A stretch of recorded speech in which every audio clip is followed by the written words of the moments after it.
Alright, now we're going to start section 10.2, which is called infinite series.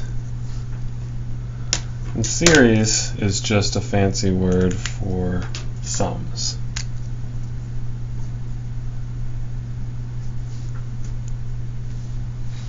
Okay. Let me motivate this with an example.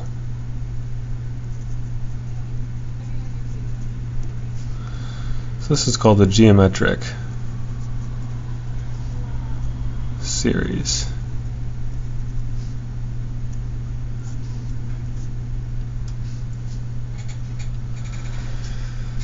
Okay. Suppose I've got a certain length.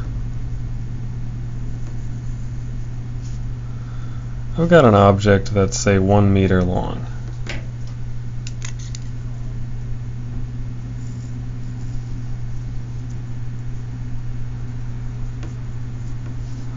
Okay, so its length is 1 meter. So what you're going to do is you're going to chop that object in half. Okay, so this is going to be a half.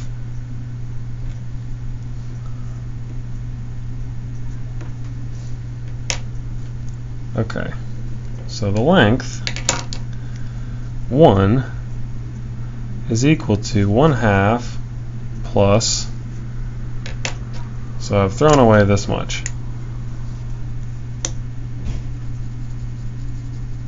All I have left is this, right? Now I'm going to chop this into a half.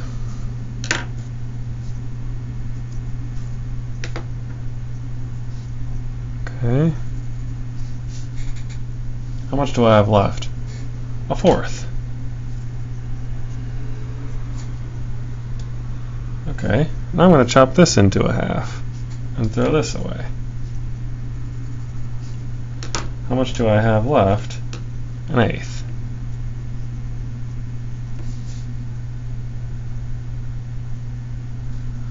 And then you continue. You keep cutting it up. Now I'm going to have a 1/16. Right? And then I'm going to get out a 32nd. And I can keep doing this forever. Okay? So this is what's very weird about infinite series. Over here I have an infinite number of terms.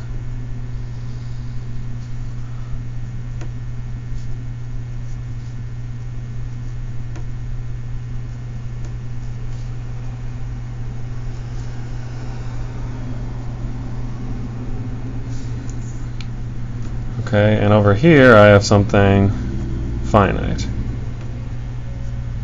In this case, 1. So infinitely many numbers adding up to 1 is kind of weird.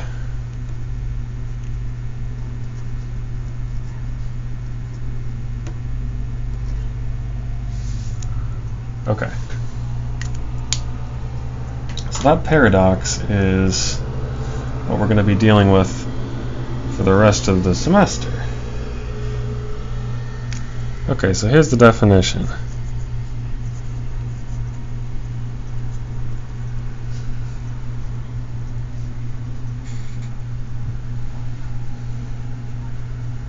Okay, another way that I can, before I give you the definition, I want to write this as a sum.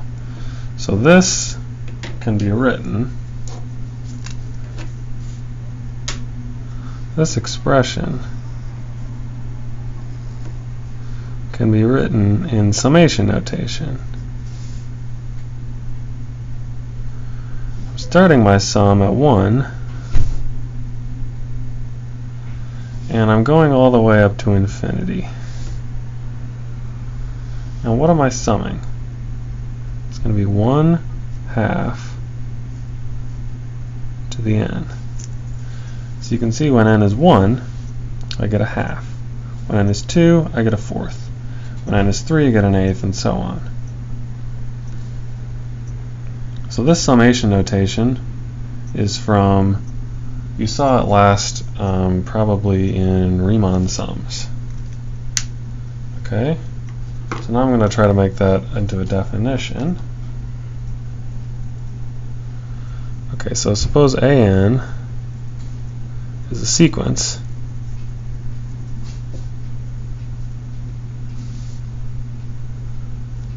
Okay. So you know what a sequence is from the last section. So I'm going to define this.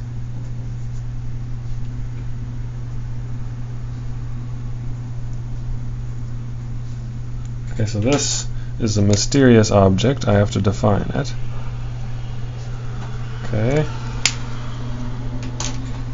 So this is defined to be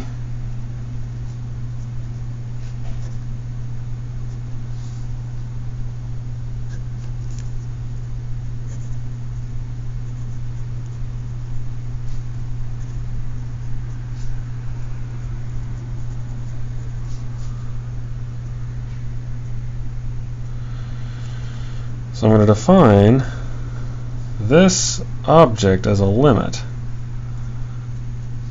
Okay, where instead of adding all the way up to infinity, I just add up to n, big N, of a sub n. So these guys are called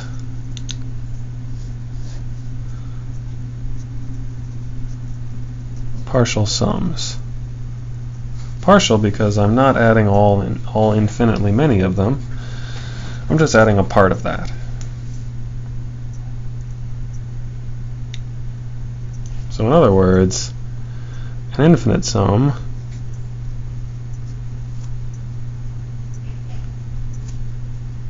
is a limit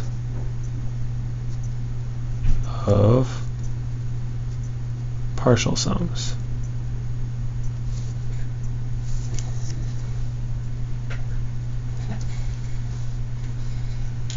Okay, and we know how to take limits. This is nothing but a sequence, and I'm taking its limit. And you know how to calculate limits of sequences from the last section. So let's do an example, just to try to get used to this.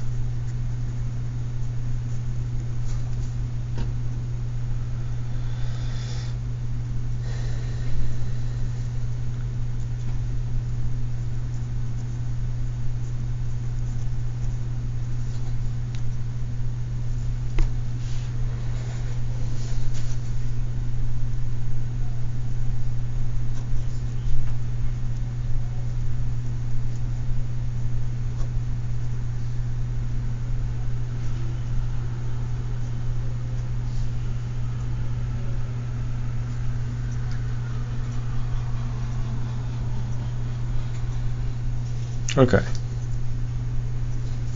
So I want to see if this converges. Okay. So remember, this infinite series is defined as a limit of partial sums. If this limit exists, then we say it converges. Otherwise, we say it diverges. So does this converge?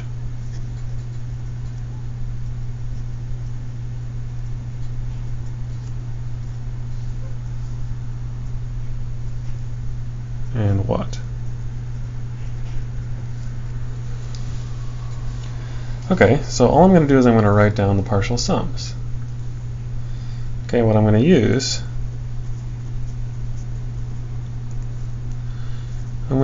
that I can break this up. I can write 1 over n times n plus 1 as 1 over n minus 1 over n plus 1. So why can I do that? Well, think of 1 over n minus 1 over n plus 1. I would want to get a common denominator, right? So this will be n plus 1 over n times n plus 1 minus n over n times n plus 1. Okay, when you add up the numerator, you have n and you have minus n, so that's just 1 over n plus 1.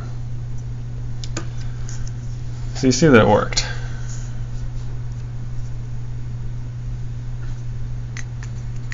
Okay, now let's write down some partial sums. Okay, so Sn is equal to the sum from n is equal to 1 just to big N of 1 over n minus 1 over n plus 1. Okay, let's write down the first few partial sums. So S1 is just going to equal 1 minus 1/2.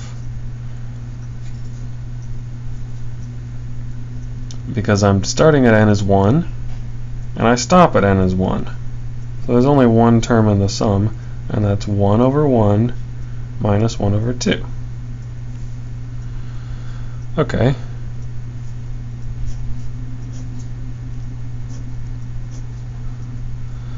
What's S2?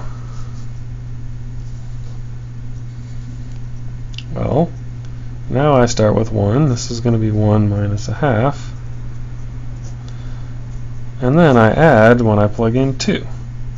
1/2 minus 1/3.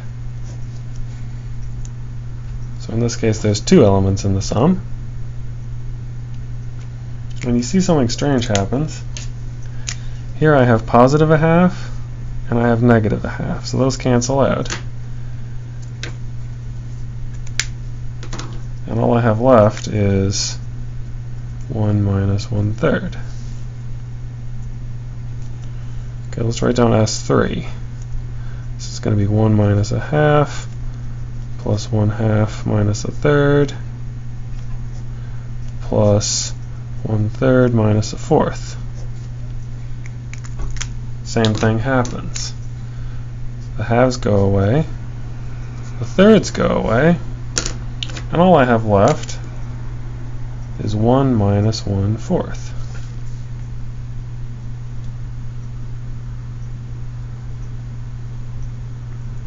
Okay, see the pattern? I'm going to have S5 is going to be, or sorry, S4 is going to be 1 minus 1/5.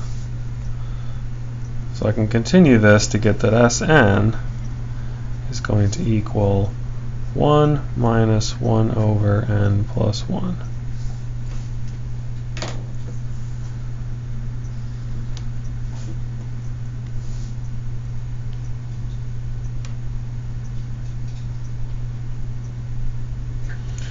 So this infinite sum is the limit of partial sums, right? That's the way that I defined it. So this infinite sum, 1 over n plus 1, from n is equal to 1 up to infinity, is nothing more than the limit as n goes to infinity of the partial sums, which in this case is the limit as n goes to infinity of 1 minus 1 over n plus 1. As n goes to infinity, this term goes to 0. So I just get 1.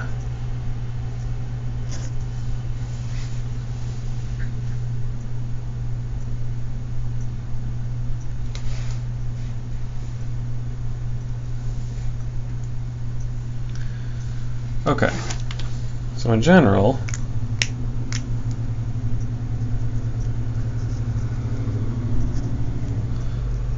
if this limit exists,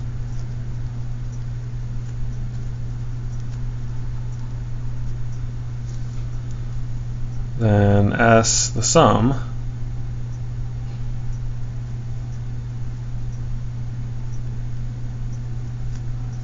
converges.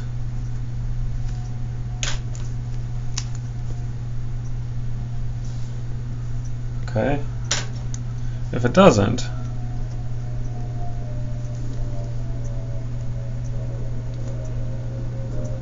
we say that it diverges.